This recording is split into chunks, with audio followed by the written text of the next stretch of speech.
All right. So moving on, our last segment. I don't even know what time we got. We're at 9:30 already. Yeah. All right. So we'll be real quick about this, but I did want to mention that you and I watched One Strange Rock. Yes, that was a NatGeo special, Yeah, narrated by the one, the only, the Will Smith. Will Smith.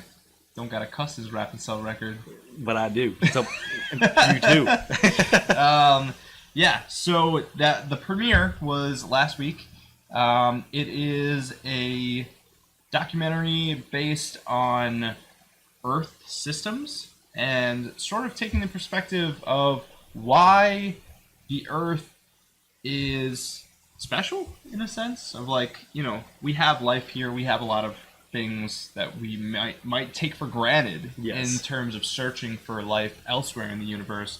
Let's kind of spell those things out scientifically, like what are these systems that we think are crucial to life that maybe don't exist in those other places. Yeah. Exactly, all over the place. And I wanted to get your thoughts on it, Tom, because we both watched it. And sorry, I'm also researching the second movie. Oh, cool, cool. Yeah. So, One Strange Rock, the second episode, I think, is airing tonight. We watched the premiere. Yeah. It was based mostly on air. I think it was called Gasp, right? Or something Gasp. like Yeah. So it was kind of talking about the cycle of oxygen on Earth. Yeah. As kind of a geological process. Like, why do we have so much oxygen in our atmosphere? Where does it come from? Yeah, it's gets involved and put into rocks, and it's actually a big, complicated process of the major gas that life uses to breathe. So talk to me a little bit about what you thought about the show in general. The show in general, how it was presented, the visuals, the visuals concept. were sick. Yeah. Tell me your thoughts. The visuals were sick. It was engrossing. I was staring at it. I thought it was dope, to be honest. Will Smith, it did take me a little while to get used to it. I think now that I've seen the whole one, and I'm like kind of used to it, I'm more down with it. Okay. At first, I was a little off-put by the Will Smith narrator.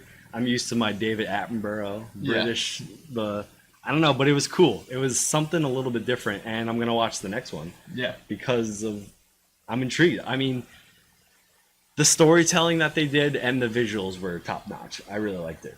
I thought it was really well done as well. I thought that Will Smith as a narrator is good, serviceable. I think that he brings some star power to this program, and that helps to get people to watch it. And I think he does a very good job. He doesn't do a phenomenal job over the top, but there are some things that he says that I'm like, you're reading a script, I know you don't actually know what that means. About this kind of stuff, but that's okay because he sells it well, you know what I mean? The visuals, I'll agree with you, I think are outstanding because they use a lot of drone footage, which is the drone footage is legit. Yeah. Really, really cool. I wanted to talk to you a little bit about how you feel this services as a geology documentary series. Like we've gotten it's really cool. The only other really geology ones I've seen is like the How It's Made Earth edition. I don't know if you've ever seen those ones. They're kind of poorly made. Okay. And they were also on the NatGeo platform, and I like them personally because I was a geology major. Yeah. But when I showed it to other people, they were like, "This is kind of really boring." And this one was way more where I would be like, "Yo, you want to watch this?" to almost anybody. Yeah. Whereas the other ones were just pure science, pure this, pure that. Yeah. And this is way more approachable, I think, way more enjoyable, and just more of like an experience as well as a learning process. Do you think that this has the legs to be the geology documentary series that people go to, like Cosmos is for astronomy and Planet Earth? I'm not sure yet after the biology? first one, but we'll see where it goes. Yeah. Honestly, it might be. I hope so. Yeah. I think that would be really cool.